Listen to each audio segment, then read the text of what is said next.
Welcome to Bani spells. వంకాయ పులుసు పచ్చడి చూస్తుంటేనే నోట్లో నీళ్ళు ఊరుతున్నాయి కదండి. చేద్దామా? వంకాయలు 1/2 కేజీ గ్రీన్ వంకాయలు తీసుకున్నాను. అలాగే 10 పచ్చిమిర్చివి పెద్ద సైజువి, అలాగే పెద్ద సైజు నిమ్మకాయ సైజు అంత చింతపండు నానబెట్టుకోవాలి. అలాగే 3 మీడియం సైజు ఉల్లిపాయలు. ఇలాగ వంకాయలన్నీ బాగా వాటర్లో కడిగేసుకొని అన్నిటినీ ఒక క్లాత్ తోటి బాగా తుడిచి డ్రై చేసుకోవాలి, పక్కన పెట్టేసుకొని.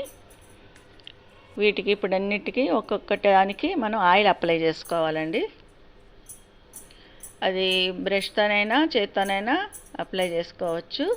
ఈ ఆయిల్ అప్లై చేయడం వల్ల మనం కాల్చుకున్న తర్వాత తొక్క ఈజీగా వచ్చేస్తుంది, లోపల సాఫ్ట్గా కాలుతుంది. అన్నిటికీ ఇలా ఆయిల్ అప్లై చేసేసుకొని మనం స్టవ్ మీద కాల్చుకోవాలి.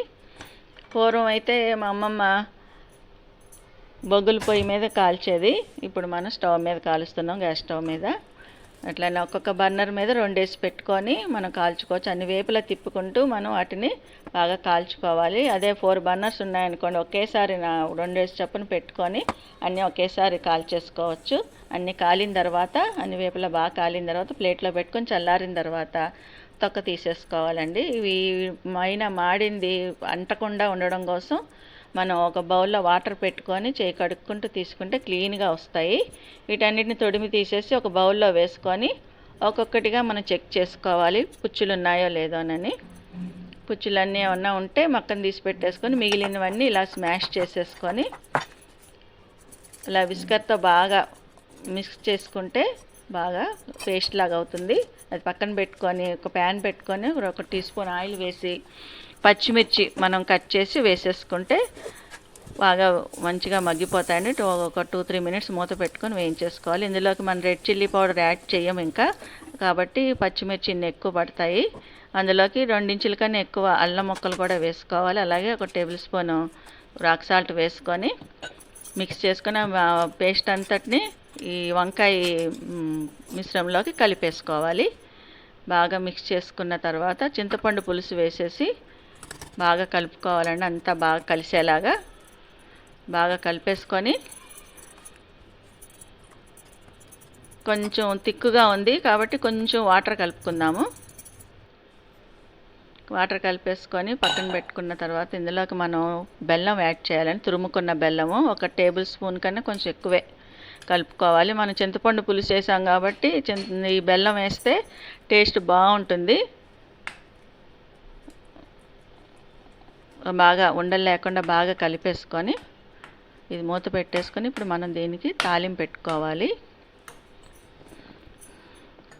మనం పచ్చిమిర్చి వేయించుకుని అదే ప్యాన్లో ఒక 3-4 టేబుల్ స్పూన్ ఆయిల్ వేసుకొని ఆవాలు, మినపప్పు, జీలకర్ర వేసేసుకొని అవి కొంచెం వేగిన తర్వాత ఎల్లిపాయలు ఒలిచి పెట్టుకున్నాను నేను. అవి ఎల్లిపాయలు వేసేసి నేను కొంచెం ఎక్కువే వేసానండి. మా ఇంట్లో కొంచెం ఇష్టంగా తింటారు, మీరు ఎక్కువైతే కొంచెం తగ్గించుకోవచ్చు.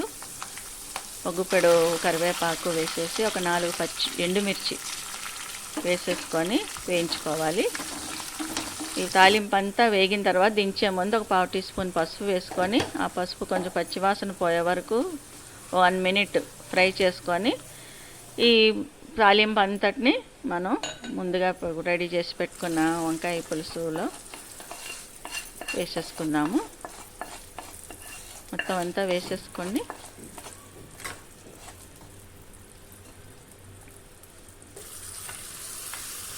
చూడండి, గట్టితో కలుపుతుంటే ఆ అరోమా, ఆ ఫ్లేవర్ తోటి చాలా ఇప్పుడే తినాలనిపించేటట్టుగా ఉంది. ఇప్పుడు గుప్పెడు కొత్తిమీర కూడా వేసేసుకుందాము.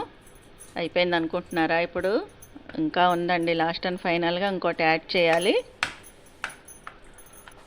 ఇదంతా బాగా కొత్తిమీర కలిపేసుకున్న తర్వాత మనం ముందుగా 3 మీడియం సైజు ఉల్లిపాయలు తీసుకున్నాం కదా, వాటిని మనం ఇప్పుడు కట్ చేసుకొని కలిపేసుకుందాం. ఇందులో ఉల్లిపాయ ముక్కలన్నీ వేసేసుకొని ఒక 1/2 అవర్ మూత పెట్టి పక్కన పెట్టేసుకొని తర్వాత వేడి వేడి అన్నంలో నెయ్యి వేసుకొని తింటే, పక్కన వడియాలు పెట్టుకొని నంచుకొని తింటే ఉంటుందండి ఆ టేస్టు.